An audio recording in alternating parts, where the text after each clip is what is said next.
मिल जाएगा कल से, आज आपातकालीन था। तो क्लास 9 याद रखेंगे, एससीईआरटी है ना। चैप्टर देखेंगे जो आपका है स्थिति एवं विस्तार, ध्यान देंगे। कहता है कि विश्व का पहला गणराज्य बिहार का कौन था भाई? वैशाली। बिहार का कौन?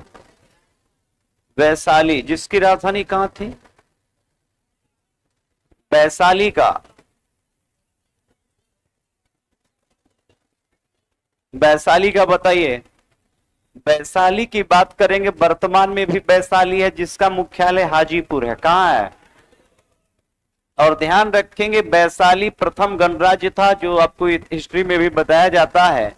और स्पष्ट रूप से ध्यान रखेंगे ये द्वितीय बौद्ध संगीति के लिए भी प्रसिद्ध हुआ, जहां पर काला शोक। किसने? काला शोक। ध्यान रखिएगा, कौन? काला शोक ने द्वितीय बौद्ध संगीति कहां किया था? वैशाली। कहां पे? जबकि ध्यान रखिएगा कि वैशाली की अगर बात करेंगे तो ये पाटलिपुत्रा से भी अपनी राजधानी ले गया था। कौन? काला शोक। कौन ले गया था? कौन ले गया था? जबकि ध्यान रखिएगा वर्तमान में वैशाली, ध्यान रखेंगे, जिसका मुख्यालय कहां पे है? हाजीपुर। कहां पे? तो वैशाली का मुख्यालय वर्तमान में कहां पे है? हाजीपुर, जो पूर्व मध्य रेलवे का क्या है? मुख्यालय भी है। तो सवाल पूछे गए कि विश्व का पहला गणराज्य कौन था, तो वो ध्यान रखेंगे बिहार का वैशाली। जबकि बिहार में सबसे सशक्त अगर 16 महाजनपद में आपको बताया जाता है, तो 16 महाजनपद में ध्यान रखिएगा कि सबसे सशक्त महाजनपद जो था वो था, याद रखेंगे, मगध। कौन था? मगध के अलावा याद रखेंगे पाटलिपुत्रा। कौन? पाटलिपुत्रा की अगर बात करेंगे तो पाटलिपुत्रा जो वर्तमान में यहां पर है, जिसको बसाया कौन था? उदयन। कौन बसाया था? उदयन। और यहां तृतीय बौद्ध संगीति किसके समय हुआ था? अशोक के समय। किसके समय? अशोक के समय। तो तृतीय बौद्ध संगीति पाटलिपुत्रा में किसके समय हुआ था? अशोक के समय। द्वितीय बौद्ध संगीति कालाशोक, वैशाली। जबकि याद रखेंगे कि मगध की अगर बात करेंगे, मगध की राजधानी राजगृह था। कहां था? जिसको याद रखेंगे हर्यक वंश का संस्थापक बिंबिसार। कौन? जबकि प्रथम बौद्ध संगीति की बात करेंगे तो ये कहां पे हुआ था? राजगृह। तो प्रथम बौद्ध संगीति सप्तपर्णी गुफा राजगृह में ध्यान रखेंगे अजातशत्रु ने करवाया था। किसने करवाया था? किसने? किसने? तो अजातशत्रु की बात करेंगे तो प्रथम बौद्ध संगीति कौन? अजातशत्रु। द्वितीय बौद्ध संगीति कालाशोक, तृतीय अशोक और चौथा कनिष्क। चौथा कौन? कनिष्क। तो सबसे प्राचीन गणराज्य पूछ रहा है तो वो बिहार का कौन था? वैशाली। जबकि सबसे शक्तिशाली महाजनपद कौन था? मगध। कौन? मगध। जबकि ध्यान रखेंगे, जबकि पाटलिपुत्रा भी याद रखेंगे कि कई शासकों की राजधानी रहा, जिसमें उदयन पाटलिपुत्रा को बसाया। उदयन का पुत्र नागदशक भी पाटलिपुत्रा की धरती पर शासन किया। इसके अलावा ध्यान रखेंगे कि नागदशक की हत्या शिशुनाग ने करके शिशुनाग वंश की स्थापना की, लेकिन उसका पुत्र कालाशोक पाटलिपुत्रा से अपनी राजधानी वैशाली ले गया था, जहां पर द्वितीय बौद्ध संगीति हुआ।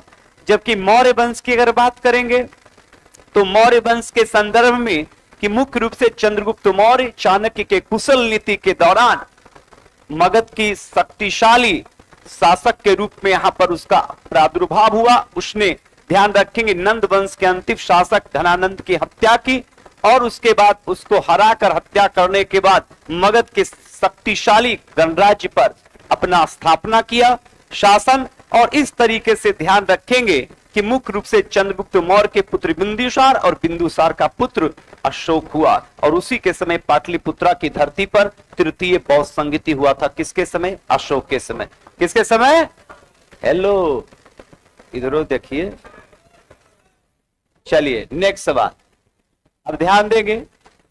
दूसरा है भाई, कहता है प्यारे कि यहां पर विश्व के कौन सा एकमात्र देश जिसमें के नाम पर एक महासागर है?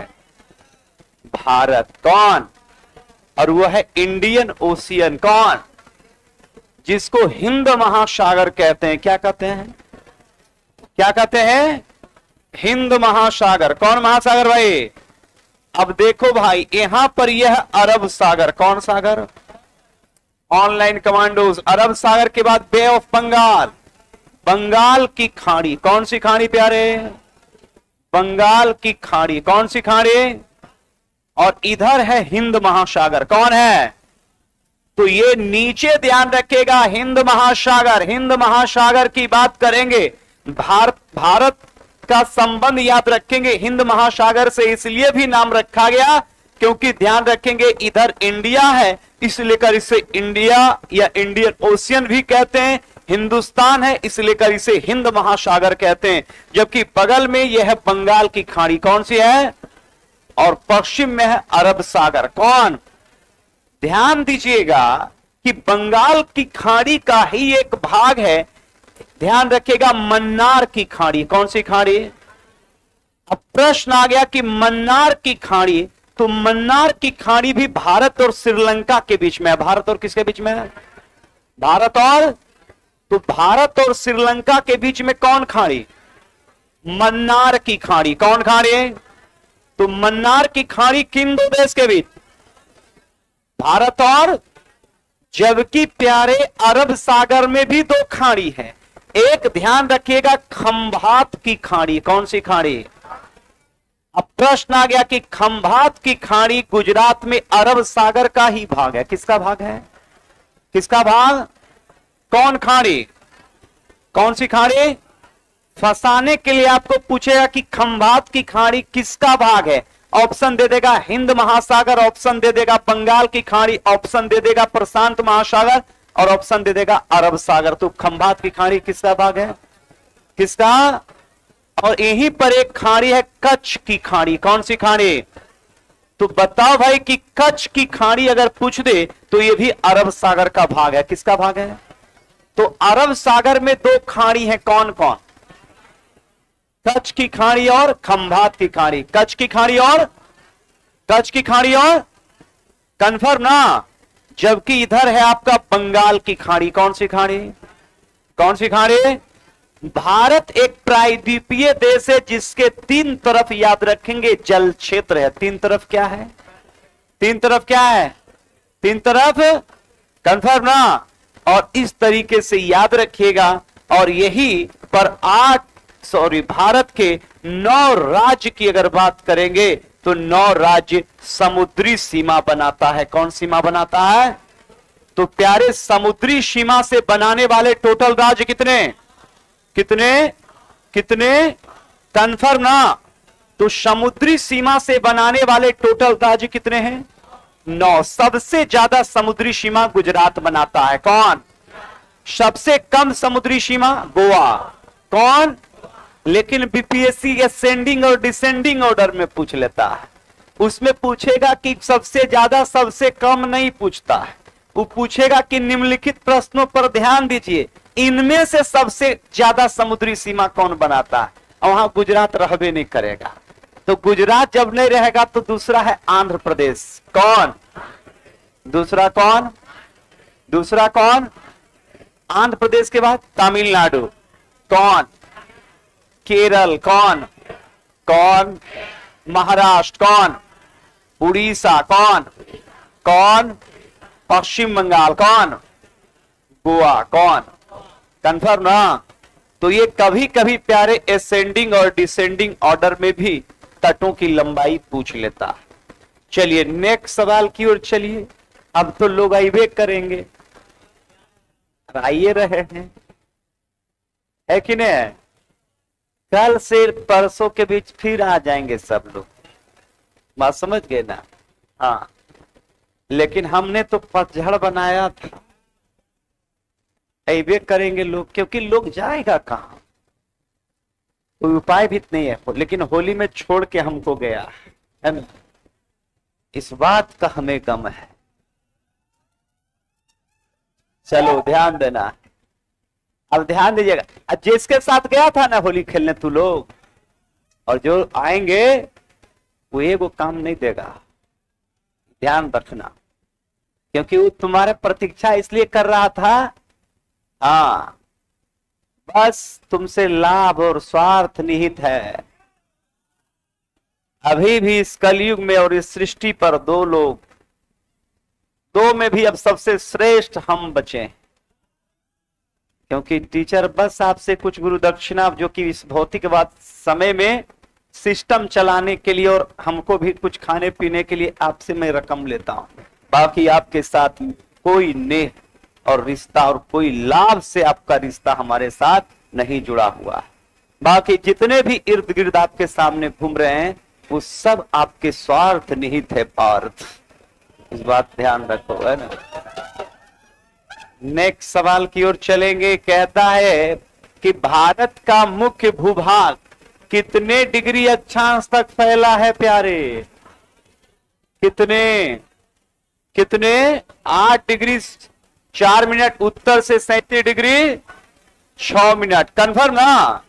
एकदम आप लोग को देखिए 8 डिग्री। भारत का अक्षांशीय विस्तार पूछ रहा है। भारत का क्या पूछ रहा है? देख प्यारे, एकदम मैपिंग के जरिए बताएंगे आपको, है ना। पूरा हिंदुस्तान के मैपिंग के साथ आपको बताएंगे, एक बेहतर नक्शे के साथ आपको ध्यान रखेंगे। भारत का अक्षांशीय विस्तार, एकदम ध्यान दीजिएगा।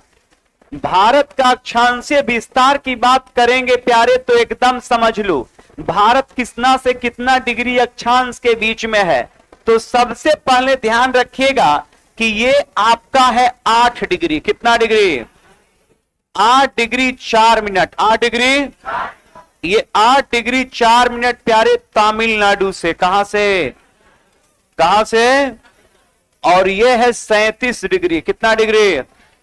37 डिग्री याद रखेंगे 6 मिनट। 37 डिग्री जो लद्दाख से। कहां से?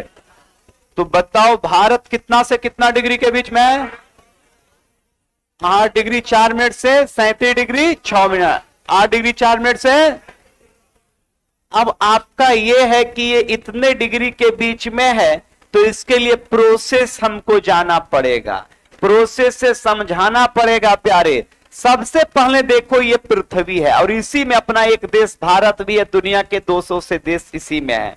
सबसे पहले ये ध्यान रखेंगे कि सवाल है कि भारत जो है ना प्यारे, भारत जो है वो है उत्तरी अक्षांश पर। किस अक्षांश पर? ये बिल्कुल सही है, लेकिन उत्तरी अक्षांश है कौन? तो याद रखेंगे ये है उत्तर और ये है दक्षिण। ये है उत्तर और ये क्या है?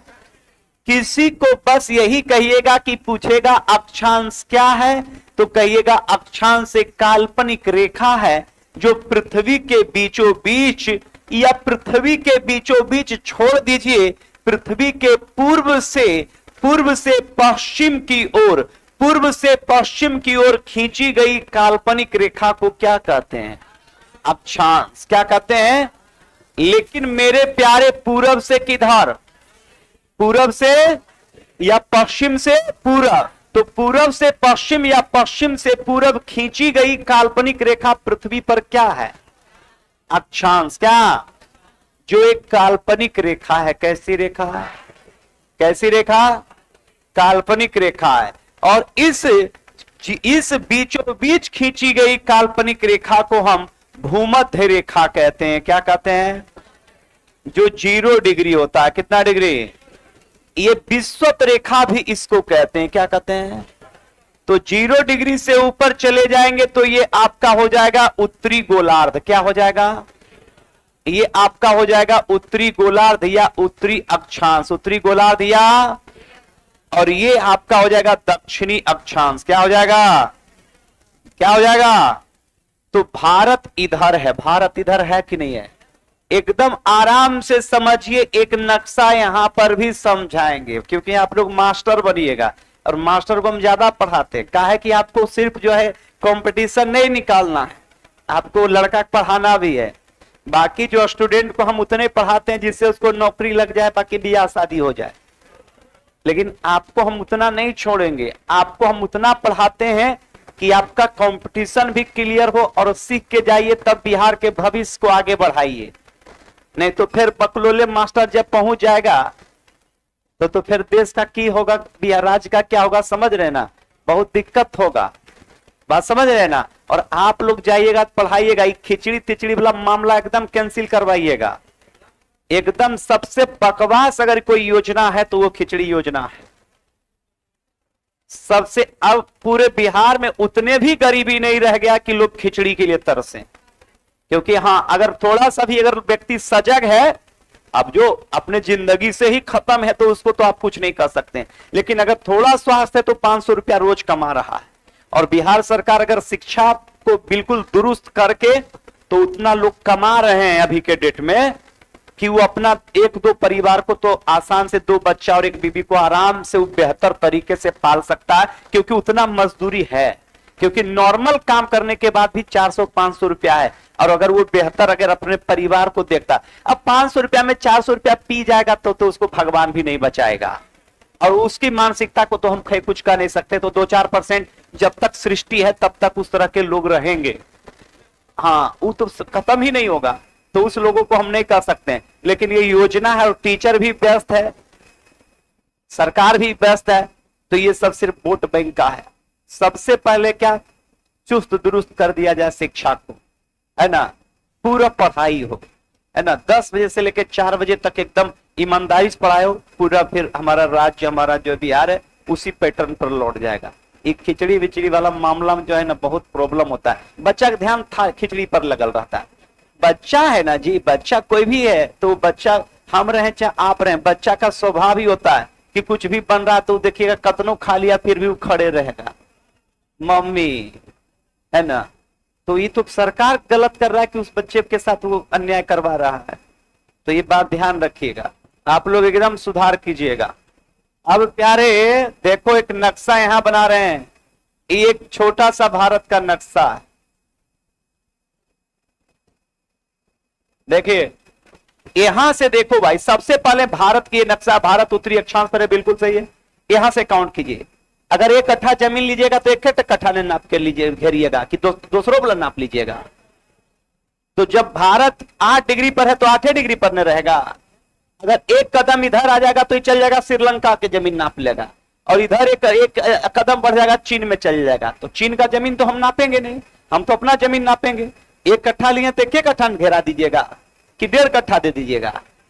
तो वही बात है, भारत का अक्षांश विस्तार काउंट कीजिए आपसे। 0 डिग्री अक्षांश विषुवत रेखा या भूमध्य रेखा, क्योंकि 0 डिग्री से अगर 1 कदम इधर गए तो उत्तरी गोलार्ध, और 0 डिग्री से 1 कदम इधर आ गए तो दक्षिणी गोलार्ध। तो ऑटोमेटिक है भारत उत्तरी गोलार्ध पर है।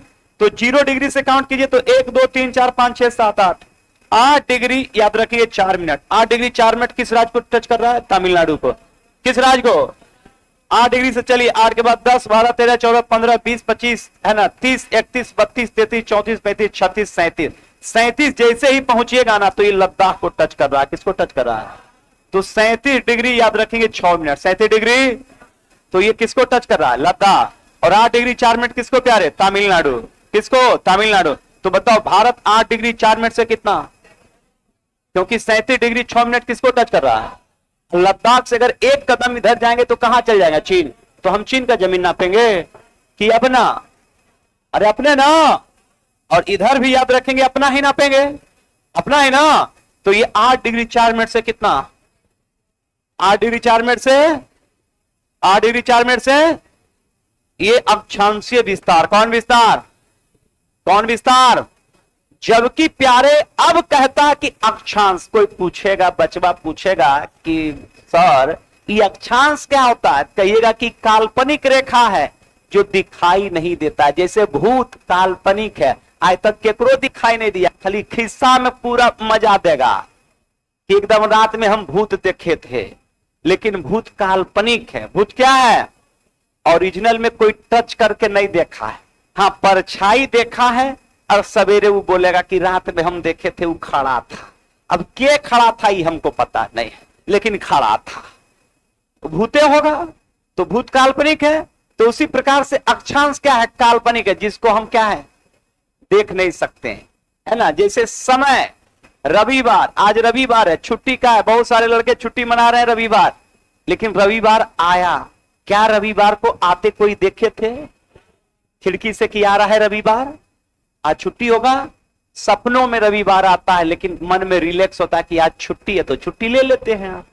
तो रविवार को आपने आते हुए नहीं देखा था। लोग कहता कि लोग 1 महीने से कह रहे थे कि होली आएगा, होली आएगा, होली आ गया। क्या होली को कल जाते हुए आपने देखा कि रंग लगा के होली जा रहा है? नहीं। तो स्पष्ट रूप से याद रखेंगे काल्पनिक है। क्या है? काल्पनिक।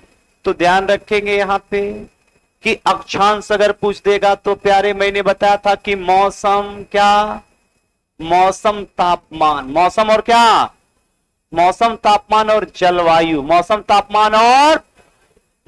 तापमान और जलवायु निर्धारण के लिए कौन सी रेखा? अक्षांश। और इस अक्षांश को याद रखेंगे बराबर बांटने के लिए, मौसम जलवायु तापमान को बेहतर तरीके से बांटने के लिए भारत के बीचों बीच मैंने एक काल्पनिक रेखा खोजा और जिसका नाम मैंने कहा था कर्क रेखा। कौन सी रेखा? एक बार सारे कमांडोज कमेंट करेंगे कि कर्क रेखा कितना डिग्री? तो भारत के बीचों बीच गुजरने वाले 23.5 डिग्री अक्षांश को क्या कहते हैं? ट्रॉपिक ऑफ कैंसर या कर्क रेखा। ट्रॉपिक ऑफ कैंसर या तो कर्क रेखा प्यारे याद रखेंगे कितना डिग्री? 23.5 डिग्री। कितना डिग्री? कंफर्म ना? और ये कर्क रेखा कितने राज्य से? 8 राज्य। कितने राज्य? कौन सी रेखा? तो प्यारे कर्क रेखा मैंने बताया था गुजरात। कहां से? गुजरात के बाद राजस्थान, राजस्थान के बाद मध्य प्रदेश, मध्य प्रदेश के बाद छत्तीसगढ़, झारखंड, वेस्ट बंगाल, त्रिपुरा और मिजोरम। क्लियर ना? तो कर्क रेखा कितने राज्य? कितने कितने? कौन सी रेखा? कौन सी? तो कर्क रेखा याद रखेंगे 8 राज्य से। कितने राज्य से? तो ये 23.5 डिग्री अक्षांश को मैंने क्या कहा? कर्क रेखा। अब प्यारे यही तो मौसम जलवायु तापमान का निर्धारण करेगा। अभी पूरे बिहार में, अभी बिहार ये है और मैंने कहा था कि ये यूपी है। बिहार और यूपी का मौसम फिलहाल सुहावना है और 1 से 2 महीने के बाद पूरे उत्तर भारत की स्थिति खराब होगी। ये महीना चल रहा है मार्च का, अप्रैल आते आते स्थिति गर्मी बढ़ जाएगा, मई में स्थिति बहुत खराब होगा और जून आते आते पूरे उत्तर भारत की स्थिति बहुत खराब होगी। होगी कि नहीं होगी? पानी के लिए लोग एक एक बूंद के लिए तरस जाते हैं। तो बताइए कि ये मौसम तापमान जलवायु के लिए, और आज से 2 महीने पहले जाइए तो ठंडा पड़ रहा था कि नहीं पड़ रहा था, और आज के 2 महीने बाद जाएंगे तो गर्मी। क्या? इसके लिए अक्षांश जिम्मेदार है। कौन जिम्मेदार? कौन? क्योंकि आज याद रखेंगे कितने तारीख है? 16 मार्च है ना? आज के 1 सप्ताह के बाद सूर्य विषुवत रेखा पर पहुंच गया और आज के 1 सप्ताह बाद सूर्य विषुवत रेखा पर पहुंच गया होगा और विषुवत रेखा पर जैसे ही पहुंचा है हमको कुछ गर्मी महसूस होने लगा है। गर्मी महसूस हो रहा है ना? लेकिन मेरे प्यारे सूर्य 21 जून को, कितने जून को?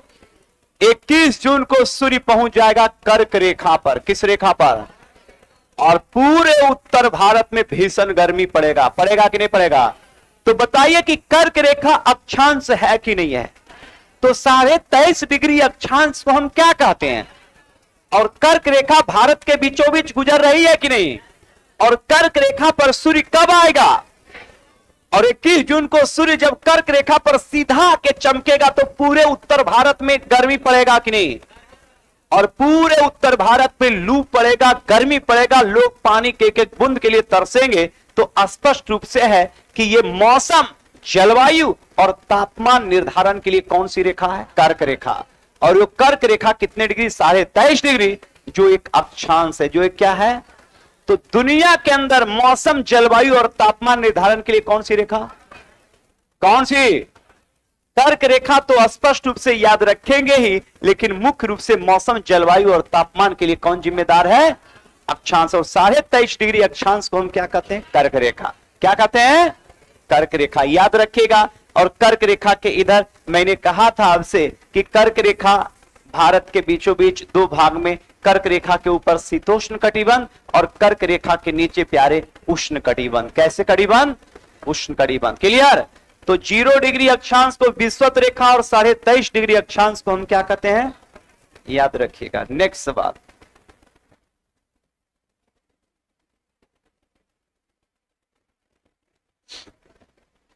नेक्स्ट सवाल की ओर चलेंगे तो आंसर आप लोग लगा लिए होंगे 4 डिग्री से कितना डिग्री, 37 डिग्री। क्लियर ना। चलिए तीसरा प्यारे, ये भी आपको बताएंगे, ये भी आपको बताएंगे। कहता है, ध्यान दीजिएगा, देशांतर, ये विस्तार देशांतर के बारे में बता रहा है। कहता है प्यारे, भारत का मुख्य भूभाग कितने डिग्री देशांतर तक फैला है, बताओ।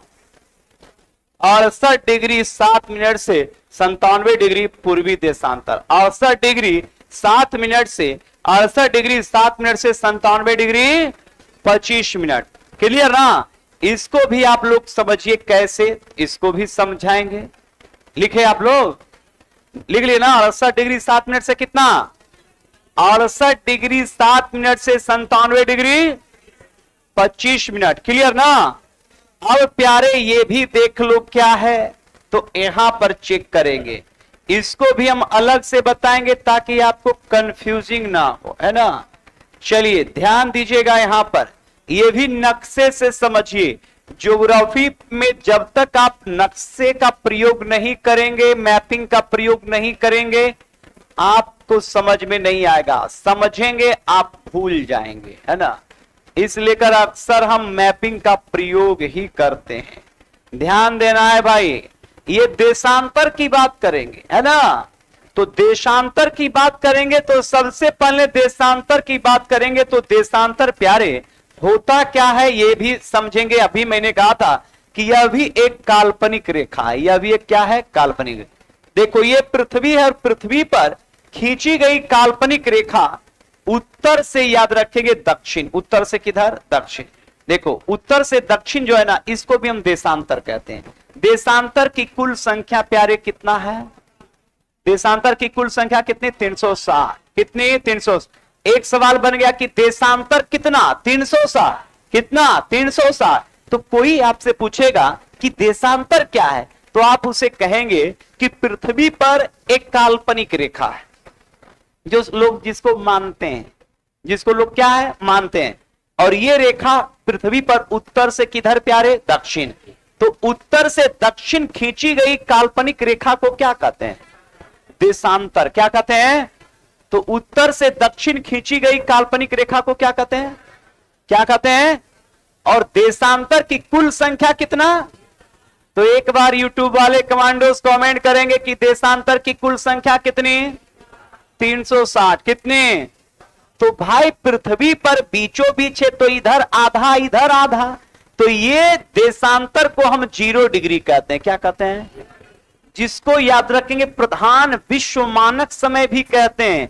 और यह 0 डिग्री देशांतर को हम ग्रीनविच के नाम से जानते हैं, जहां से विश्व के समय का निर्धारण होता है। किसका, तो बताओ भाई, विश्व में जो समय का निर्धारण होता है कितना डिग्री से, 0 डिग्री। कितने डिग्री, तो विश्व में जो समय का निर्धारण होता है वो कितने डिग्री से, 0 डिग्री। देशांतर को हम क्या कहते हैं, जो इंग्लैंड के लंदन से, इंग्लैंड के कहां से, इंग्लैंड के कंफर्म ना। तो प्यारे बताओ 0 डिग्री के हाफ इधर आपको मैंने बताया था होता है 180 डिग्री। कितना डिग्री, और इधर भी हाफ कर देंगे तो कितना हो जाएगा, 180। कितना हो जाएगा, तो 180 कितना हो गया, 300। तो टोटल देशांतर कितना, 360। कितना, इसको 180 डिग्री देशांतर को जब आप सेट बनाते होंगे तो ये 180 डिग्री देशांतर को हम कहते हैं, याद रखेंगे, इंटरनेशनल डेटलाइन। क्या कहते हैं, अंतरराष्ट्रीय तिथि रेखा। कौन रेखा, तो एक सवाल फिर बन गया कि अंतरराष्ट्रीय तिथि रेखा कितना डिग्री, कितना, 180। कितना, तो अंतरराष्ट्रीय तिथि रेखा या इंटरनेशनल डेटलाइन प्यारे कितना डिग्री, 180। कितना, जबकि ग्रीनविच कितना डिग्री, टोटल देशांतर कितने, 300 कंफर्म ना। अब प्यारे गौर करेंगे कि भारत जो है वो है आपका पूर्वी देशांतर पर। किस देशांतर पर, क्योंकि ग्रीनविच से इधर आपका पूरब हो जाएगा और ग्रीनविच से इधर क्या हो जाएगा, पश्चिमी। क्या हो जाएगा, पश्चिमी। क्या हो जाएगा, पश्चिमी।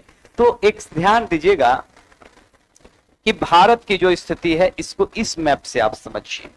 एक बार समझेंगे, बार बार आप किसी को समझा सकते हैं। देखो प्यार, सदैव ये ग्रीनविच से इधर पूरब हो गया और इधर पश्चिम। भारत जब भी होगा इस कॉलम में होगा, लेकिन यहां पर होगा तो यहां पर एक नक्शे के हिसाब से आप समझेंगे, है ना। नक्शे के हिसाब से आप समझिए।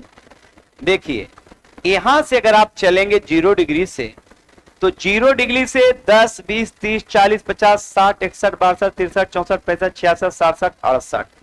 68 डिग्री जैसे ही पहुंचेंगे ना, तो 68 डिग्री, गौर कीजिएगा, 68 डिग्री 7 मिनट, ये भारत के सबसे पश्चिमतम राज्य किसको टच करेंगे? गुजरात। किसको टच करेंगे? किसको? तो बताओ 0 डिग्री ग्रीनविच से जब हम चल रहे हैं तो हम गुजरात जब पहुंचे हैं तो कितना डिग्री लेकर पहुंचे हैं? तो भारत का जो देशांतर है, क्योंकि 0 डिग्री देशांतर, एकदम आराम से समझिएगा, 0 डिग्री देशांतर जो विश्व मानक समय के नाम से जाना जाता है, जिसको ग्रीनविच कहते हैं, और 0 डिग्री से हमारा जो, ध्यान रखेंगे, देशांतर जो गुजरात को टच कर रहा है वो है 68 डिग्री। कितना डिग्री? 68 डिग्री के बाद हम जब चलेंगे तो सबसे पूर्वतम राज्य हमारा अरुणाचल है। कौन है? और अरुणाचल की बात करेंगे प्यारे, तो यह है 97 डिग्री। कितना degree? 97 degree 25 minute. 97 degree, 97 degree. आप ही से मैं पूछता हूं कि अगर मैं 68 के बजाय अगर 67 अगर मैं ले लेता तो क्या मैं भारत को टच करता? तो क्योंकि भारत को हम टच नहीं करेंगे, और जब भी हम देशांतर की बात करेंगे तो वो हम टच करेंगे तो कितना डिग्री? 68।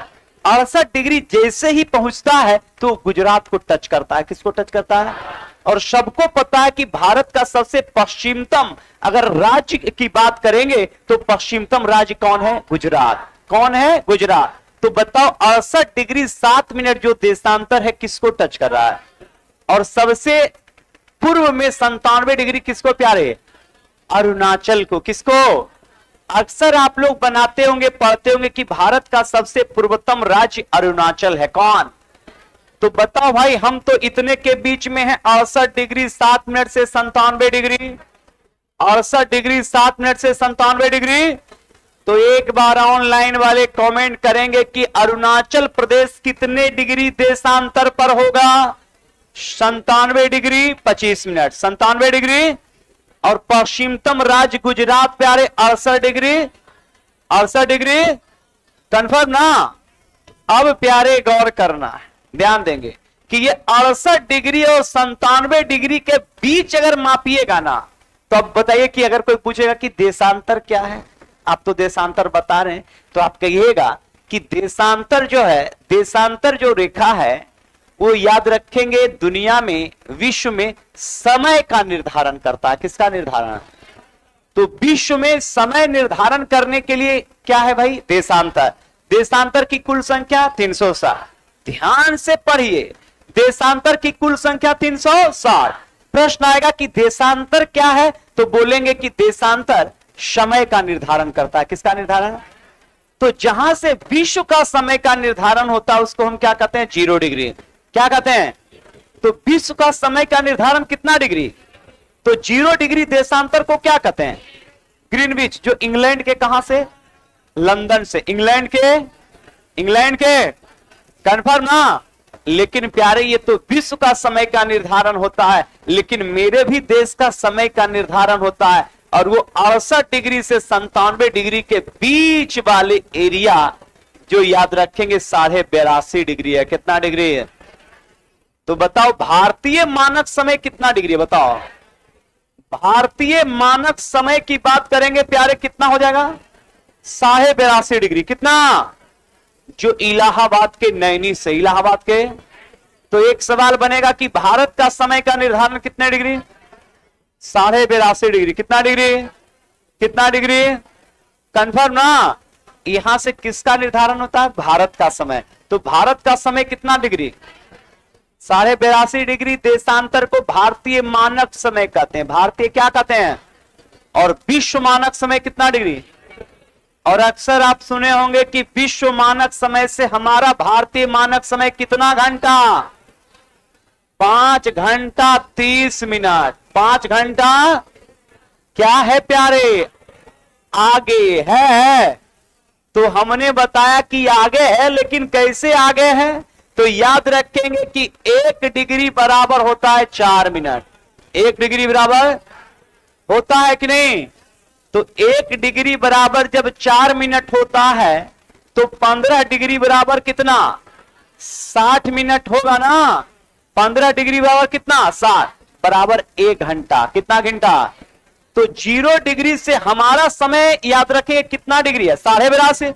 तो 15 पचे 75। 15 पचे तो 75 डिग्री के लिए बताओ भाई, 75 डिग्री के लिए आपको कितना घंटा लग रहा है? 5 घंटा। और 75 में 7.5 जोड़िएगा तो कितना हो जाएगा? 82.5। तो 7.5 डिग्री बराबर हो गया 30 मिनट। जब 15 डिग्री बराबर 60 मिनट, तो बताइए कि अगर आपसे पूछेगा कि 15 डिग्री बराबर जब 60 मिनट, तो बताइए 7.5 डिग्री बराबर 30 मिनट होगा कि नहीं?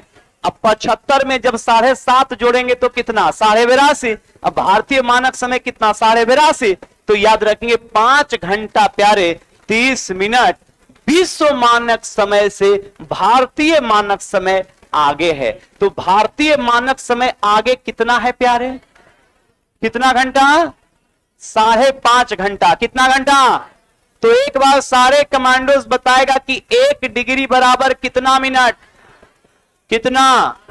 तो 15 डिग्री बराबर 60 मिनट बराबर 1 घंटा बराबर कितना? बराबर कितना? प्रश्न आ गया कि भारतीय मानक समय कितना डिग्री?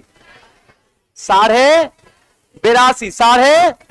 82.5। और विश्व मानक समय कितना डिग्री? तो भारत कितना से कितना डिग्री देशांतर के बीच? 68 डिग्री 7 मिनट से 97 डिग्री 25 मिनट। 68 डिग्री 7 मिनट से 97 डिग्री। और भारतीय मानक समय 5 राज्यों से गुजरती है। कितने राज्य से? एक सवाल फिर बन गया प्यारे कि भारतीय मानक समय कितने राज्य? कितने? 5। कितने? जैसे अभी मैंने बताया था कि कर्क रेखा 8 राज्य। कितने? तो भारतीय मानक समय कितने राज्य? कितने? कितने? कितने? कंफर्म? क्लियर ना? तो 68 डिग्री 7 मिनट। 68 डिग्री कंफर्म ना? अरे निरंतर अभ्यास करने का चीज है। कितनों हम घोर के पिलाएंगे ना, कुछ नहीं होगा। बात समझे? फिर आपको लगातार पढ़ना, जब तक नौकरी न लग जाए तब तक आपको मेहनत करते रहना है ना।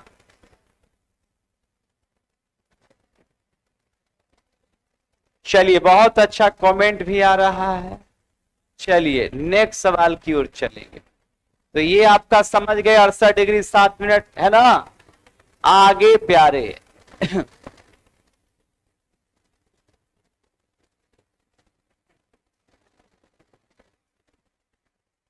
आगे कहता है, ध्यान दीजिएगा, कहता है भारत के द्वीप समूहों को सम्मिलित करते हैं तो इसके दक्षिणी अक्षांश शुरू होगा कितना से? 6 डिग्री याद रखेंगे 45 मिनट उत्तरी अक्षांश। 6 डिग्री कितना भाई? 45। तो ये 8 डिग्री 4 मिनट भारत के मुख्य भूमि को लिया। भारत के क्या लिया है? मुख्य भूमि। भारत के क्या? मुख्य भूमि। आइए नक्शा से समझिए, नक्शा से समझना है। 6 डिग्री कितना? 45। 6 डिग्री कितना? 45। देख प्यारे आराम से समझो, यहां पर समझना है। अभी मैंने कहा था कि भारत का जो अक्षांशीय विस्तार है वो मैंने कहा था 8 डिग्री। कितना कहा था? तो ये भारत का मुख्य भूमि है। भारत का क्या है? मुख्य भूमि। लेकिन भारत का एक केंद्र शासित प्रदेश है अंडमान। कौन? अंडमान निकोबार का सबसे दक्षिणतम बिंदु इंदिरा पॉइंट। कौन? कौन? कौन? अगर वहां से हम भारतीय भूभाग का अक्षांशीय विस्तार अगर लेंगे तो वो प्यारे हो जाएगा 6 डिग्री। याद रखेंगे 6 डिग्री से 45 मिनट। 6 डिग्री से कितना? तो 6 डिग्री याद रखेंगे 45 मिनट याद रखेंगे जब हम द्वीप को लेंगे। किसको लेंगे? लेकिन ऐसे अगर आपसे पूछेगा अक्षांशीय विस्तार तो 8 डिग्री 4 मिनट से 37 डिग्री 6 मिनट। 8 डिग्री 4 मिनट से 37 डिग्री और देशांतरीय विस्तार 68 डिग्री 7 मिनट से 97 डिग्री 25 मिनट, 68 डिग्री 7 मिनट से 97 डिग्री 25 मिनट। क्लियर ना? आगे आगे प्यारे चलो, क्या कहता है ध्यान रखना। आगे कहता है 5 के बाद 6ठे नंबर पर हम चलेंगे। चलिए फटाफट कमेंट भी करते जाएंगे। कहता कि भारत का दक्षिणतम बिंदु कौन पॉइंट?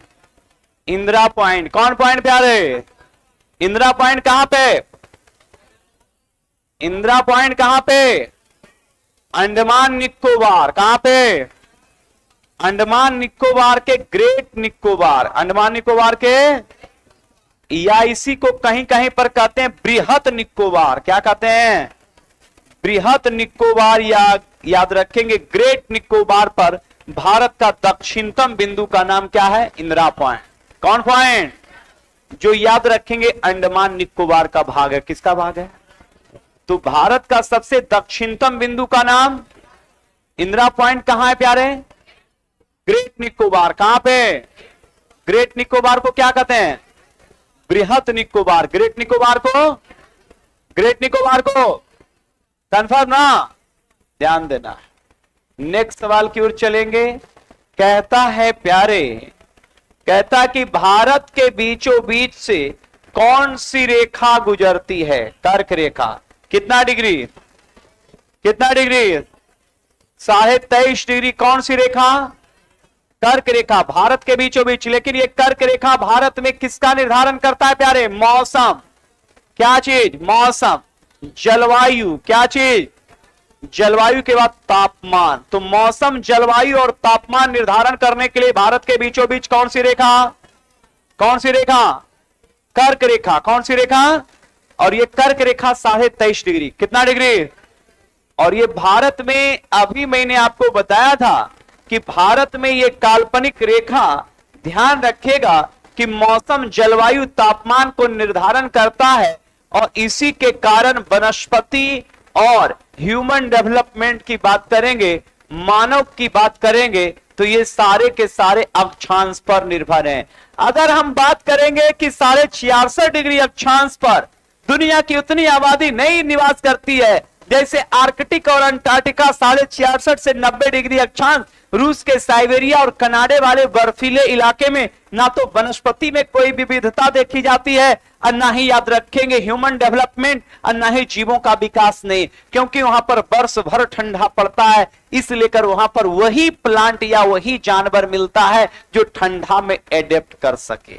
ध्यान रखिएगा। जबकि ध्यान रखिएगा कि सबसे ज्यादा ह्यूमन डेवलपमेंट की बात करेंगे तो वो शीतोष्ण कटिबंध में है। शीतोष्ण कटिबंध में इसलिए है क्योंकि वहां 4 महीना गर्मी भी पड़ता है, 4 महीना ठंडा भी पड़ता है, 4 महीना बरसात भी होता है। तो बरसात वाला भी पौधा उगता है, ठंडा वाला भी पौधा उगता है, गर्मी वाला भी पौधा उगता है। इस लेकर प्लांट का डेवलपमेंट शीतोष्ण क्षेत्र में ज्यादा होता है, इस लेकर वहां पर ह्यूमन डेवलपमेंट या एनिमल का विकास ज्यादा होगा। ये ध्यान रखिएगा। जबकि विषुवतीय क्षेत्र में वनस्पति और जैव विविधता और बायोडायवर्सिटी ज्यादा मिलता है। कहां पर प्यारे? विषुवतीय क्षेत्र में। किस क्षेत्र में? विषुवतीय। अब देखेंगे कि यहां पर कर्क रेखा भारत के बीचों बीच गुजरती है जो 23.5 डिग्री है कि नहीं है? और मैंने कहा था कि 23.5 डिग्री कर्क रेखा भारत में मौसम, जलवायु और तापमान का निर्धारण करती है। और कर्क रेखा के ऊपर प्यारे याद रखेंगे कैसे कटिबंध है? शीतोष्ण। कैसे कटिबंध? शीतोष्ण। शीतोष्ण कटिबंध। कौन कटिबंध? और ये कर्क रेखा के नीचे कैसे हैं? उष्ण कटिबंध। कैसे कटिबंध? उष्ण कटिबंध।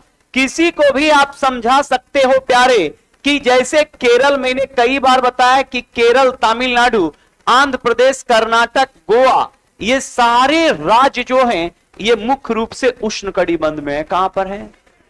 यहां पर सिर्फ गर्मी पड़ता है। क्या पड़ता है? और गर्मी के साथ वर्षा। गर्मी के साथ इस एरिया में कर्क रेखा के दक्षिण वाले उष्ण कटिबंधीय क्षेत्र में कभी ठंडा नहीं आता है। कभी ठंडा। जबकि याद रखेंगे कर्क रेखा के उत्तर में है बिहार। सबको पता है कि बिहार या यूपी, हरियाणा, पंजाब ये कर्क रेखा के क्या है? ऊपर। और ये बिहार की अगर बात करेंगे या यूपी की बात करेंगे, उत्तराखंड की बात करेंगे, हरियाणा की बात करेंगे, पंजाब की बात करेंगे, बताओ भाई यहाँ 4 महीना का ठंडा पड़ता है कि नहीं पड़ता? यूपी, बिहार, पंजाब, हरियाणा में 4 महीना ठंडा पड़ता है कि नहीं? 4 महीना भीषण गर्मी पड़ता है कि नहीं? 4 महीना वर्षा होता है कि नहीं? तो कई बार मैंने आपको बताया कि ये शीतोष्ण कटिबंध है। कैसे कटिबंध? अब 4 महीना अगर ठंडा पड़ेगा तो 4 महीना ठंडा पड़ा और गर्मी का शुरुआत हुआ बड़े पैमाने पर उत्तर भारत के विशाल मैदान में, बिहार से लेकर पंजाब तक, उत्तर प्रदेश और हरियाणा के पूरे मैदानी इलाकों में रबी फसल पूरा हुआ कि नहीं हुआ?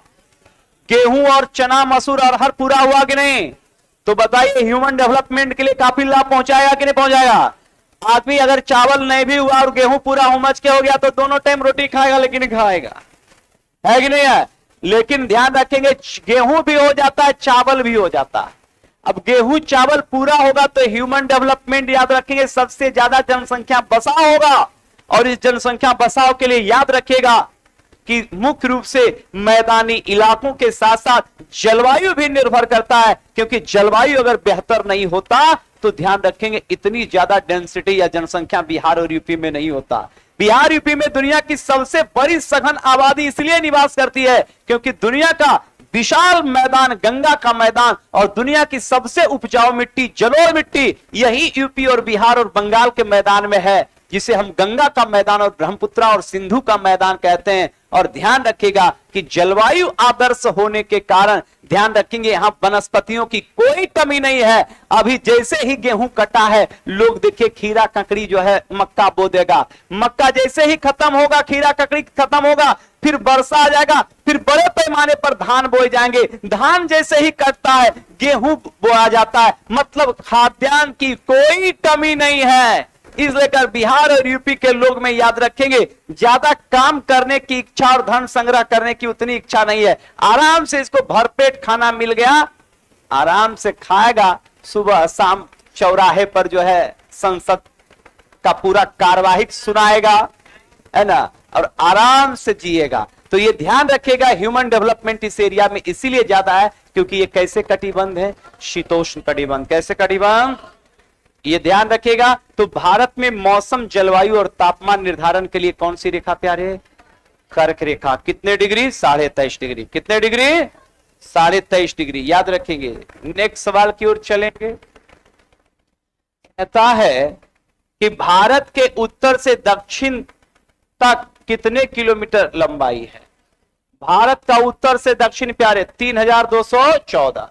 3214। तो ये तो स्टैटिक से, ये तो फिक्स है, 2 जोड़ 2 4 होगा। अब अगर हम दिमाग नहीं लगाना है, अब बोले गुणों करके देख लेते हैं तो गड़बड़ा जाइएगा, है ना, बात समझ गए ना। तो 2 जोड़ 2 कितना होगा?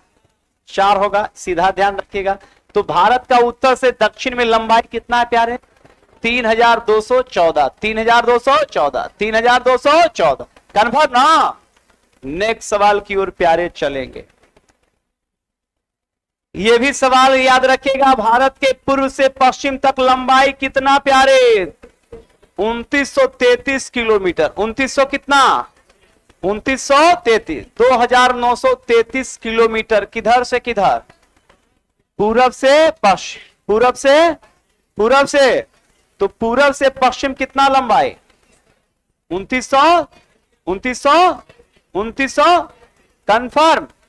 चलिए नेक्स्ट सवाल। ये तो आपको याद ही रहेगा, ये तो कई बार मैंने बताया है।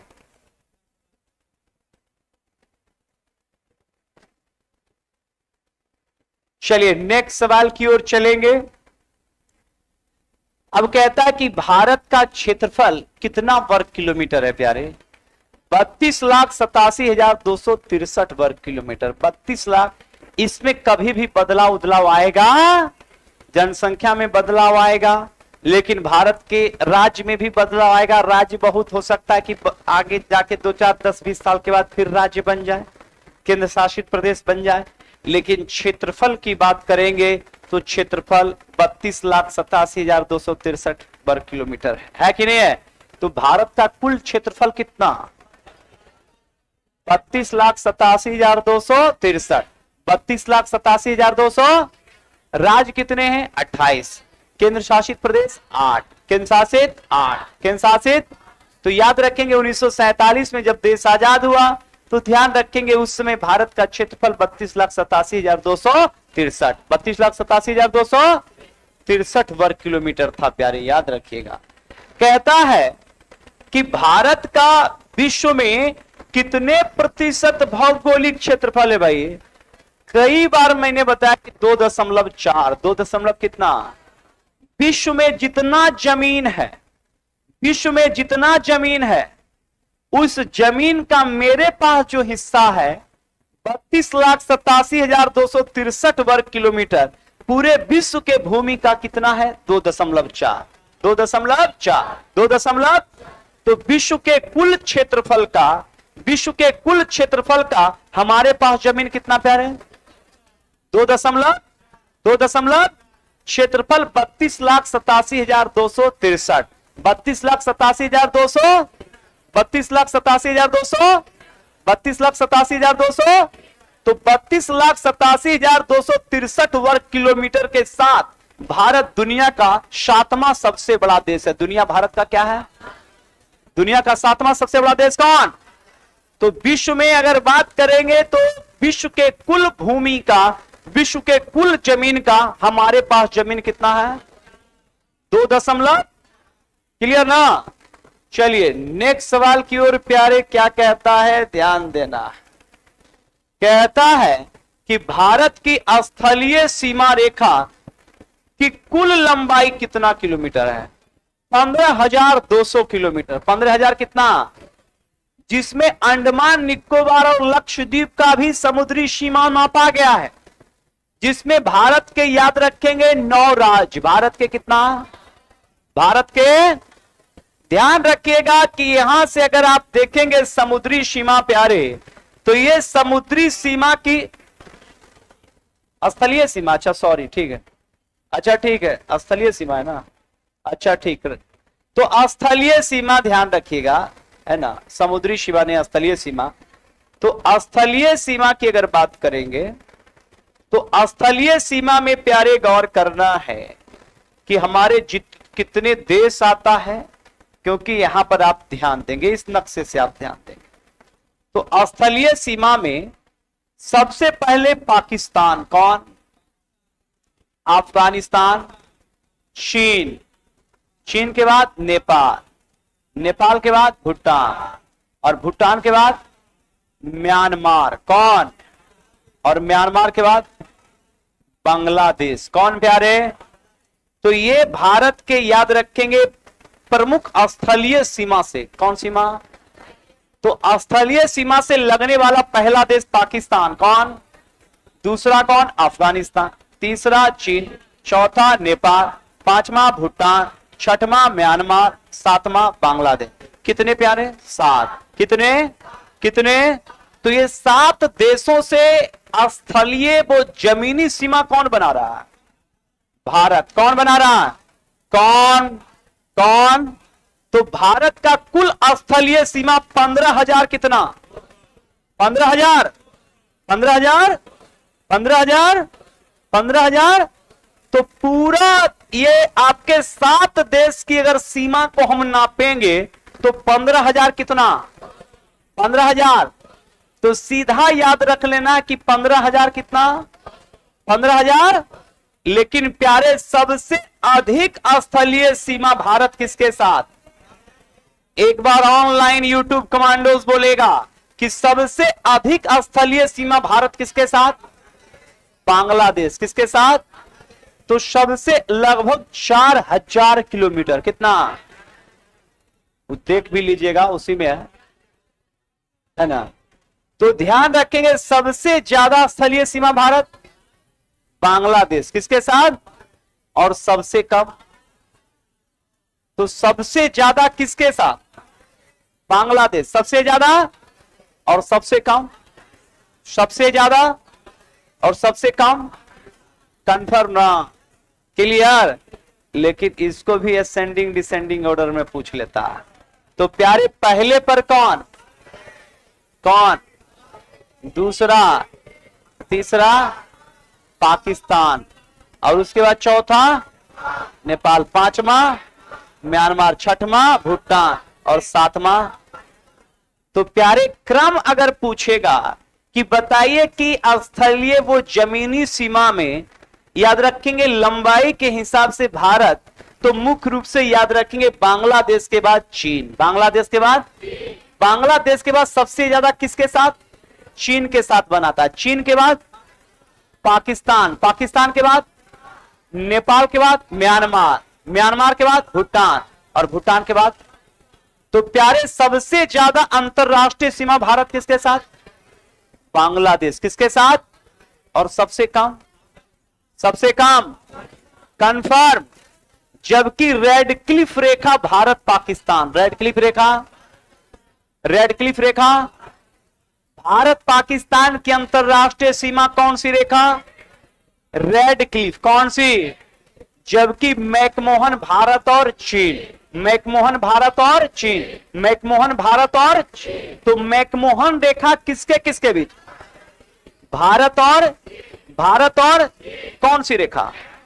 कौन सी? Red cliff, red cliff, red cliff confirm ना। जबकि जीरो लाइन कौन सा? भारत बांग्लादेश, भारत और, तो जीरो लाइन याद रखेंगे सीमा रेखा किसके साथ? भारत और। जबकि प्यारे पूछ देगा कि सरक्रिक विवाद कौन? सरक्रिक विवाद भारत और पाकिस्तान।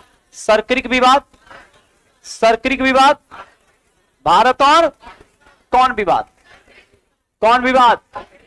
38 डिग्री समानांतर रेखा है उत्तर कोरिया दक्षिण कोरिया, उत्तर कोरिया, उत्तर कोरिया, उत्तर कोरिया, उत्तर कोरिया कितना? कितना? 38। जबकि 49 डिग्री कितना? अमेरिका और कनाडा, अमेरिका और, तो अमेरिका और कनाडा कितना डिग्री देशांत है? 49। कितना? कितना? और 38 डिग्री। उत्तर कोरिया और दक्षिण कोरिया, उत्तर कोरिया और कितना डिग्री? कितना? सरक्रिक विवाद किसके किसके बीच? भारत और पाकिस्तान, भारत और कौन विवाद? रेड क्लिफ रेखा भारत और पाकिस्तान, रेड क्लिफ रेखा भारत और, भारत और मैकमोहन रेखा भारत और चीन, भारत और। प्रश्न आएगा प्यारे कि भारत और नेपाल के बीच सीमा समझौता हुआ, सुगौली समझौता। कौन समझौता? कौन समझौता? कौन समझौता? तो सुगौली समझौता के तहत भारत किस देश के साथ सीमा साझा किया? नेपाल। किसके साथ? कौन समझौता? कौन समझौता? कंफर्म ना। तो यही सब पूछेगा प्यारे, है ना। सिर्फ हम अभ्यास करवाते हैं, हम पढ़ाते उड़ाते नहीं हैं। हमको सिर्फ है आपको उतने पढ़ाना जो उससे कि आप लोग सब पढ़ा हुआ है। अगर नहीं पढ़ा हुआ तो YouTube पर कोई भी लड़का ऐसा नहीं होगा जो कि इंटर पास नहीं होगा, क्योंकि मैट्रिक वाले लड़के हमारे पास आएंगे नहीं। विदाउट मैट्रिक वाले क्यों आएंगे? क्योंकि जितने भी YouTube पे भी देख रहे हैं तो वो स्टूडेंट्स हैं जिनको कंपटीशन देना है। और कंपटीशन में सदैव कह रहा हूं कि कंपटीशन सिर्फ आपके आत्म इच्छा से निकलता है। आप मेहनत, जहां आपके अंदर वो आत्म इच्छा जागा कि हमें लाइफ में क्या करना है, वो ऐसा हार्मोन है ना कि आपको एक के बार सोने देगा नहीं। और वो जहां आपके अंदर जागृत हुआ तो आपको बिल्कुल मेहनत वही करवाता है। और जब मेहनत लोग करेंगे तो ऑटोमेटिक है रिजल्ट होगा। तो अगर हार्मोन्स कौन आपको ये करवाता है ना, तो ऑटोमेटिक अगर वो हार्मोन आपके, आप कहीं देख लेते हैं या कहीं पर आपको उस तरह से वो हार्मोन बहुत कम ही सेक्रेट होता है जब आपको कोई उस तरह का बात बोल दिया गांव समाज रिलेटिव में, हाँ, जिसको ताना कहते हैं ना। जैसे होली में गया घर, लड़का ताना दे दिया कि ये लड़का रहता है पटना में, तो हाँ ये दिनेश्वर बेटवा रहता है, ये लेकिन लफुए रह जाएगा, ये कुछ नहीं कर पाएगा, ये कुछ नहीं कर पाएगा। ये जहां सुना ना उसके अंदर से एकदम एक प्रतिज्ञा निकलता है।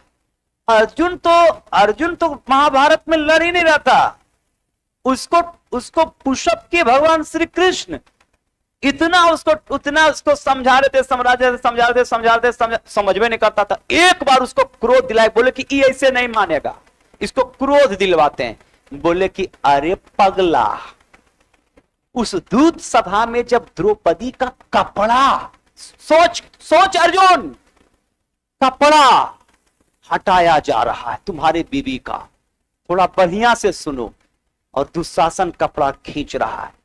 अर्जुन, तुम जो कह रहे हो कि मेरे दादा है, मेरे पापा है, मेरे मौसा है, मेरा भाई है, वही तुम्हारे बीवी का, जबकि तुम्हारे बीवी का भी वो रिलेटिव है, तुम्हारे बीवी का भी उससे संबंध है, देवर है, कोई भैंसुर है, कोई ससुर है, और उसके सामने कपड़ा उतारा जा रहा है। अर्जुन ध्यान दो। अर्जुन के माथा फूला, अरे चोटा, सही बोल रहा।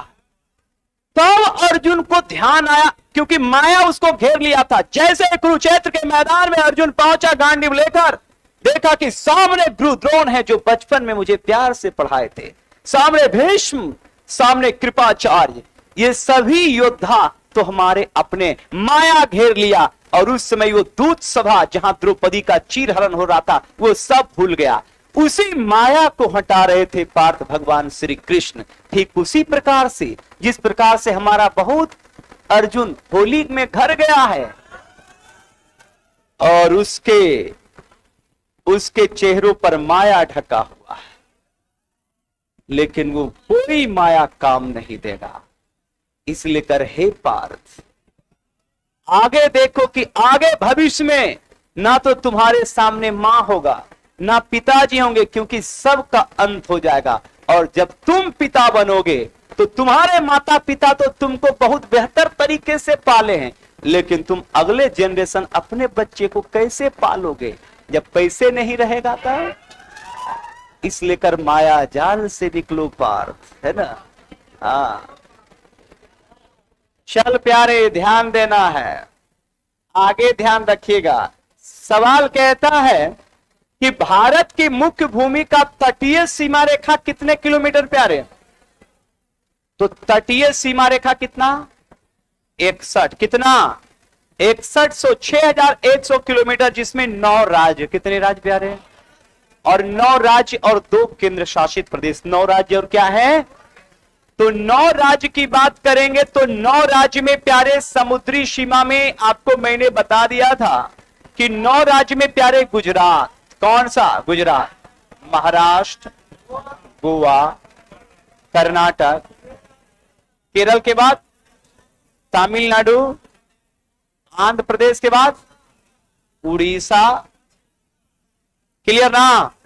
तो एक बार यूट्यूब वाले बोलेंगे कि समुद्री सीमा से टोटल राज्य कितने कितने, और 2 केंद्र शासित प्रदेश अंडमान। कौन सा? अंडमान निकोबार और लक्षद्वीप। अंडमान निकोबार और तो भारत एक प्यारे, एक मिनट, मुख्य भूमि का नहीं, अंडमान नहीं आएगा ना, ये दोनों आएगा। हाँ, मुख्य भूमि, ये केवल 9 राज्य आएंगे, है, ध्यान रखिएगा। मुख्य भूमि पूछ रहा है, हाँ मुख्य भूमि भी पूछ रहा है। तो मुख्य भूमि का तटीय सीमा कितना है? 61, जिसमें टोटल कितने राज्य आएंगे? 9। कितने कंफर्म ना? तो समुद्री सीमा से लगने वाले टोटल राज्य 9। कितने? सबसे ज्यादा समुद्री सीमा बनाता है कौन? गुजरात। और सबसे कम प्यारे गोवा। सबसे कम कंफर्म ना? तो आज का सेशन आपका यही था, है ना। आपका अगला क्लास भी होगा, सर का भी होगा, और यूट्यूब वाले भी बने रहें और लगातार चलेगा। अब तो कोई ये भी नहीं रहेगा, है ना। तो क्लास 9 एससीईआरटी जो भी हमारे स्टूडेंट्स गए हैं घर, तो वो जल्दी आ जाएं जो यहाँ क्लास करते थे, ताकि और बेहतर तरीके से सेशन आपका शुरू किया जाए, है ना। चलते मिलते हैं नेक्स्ट कल।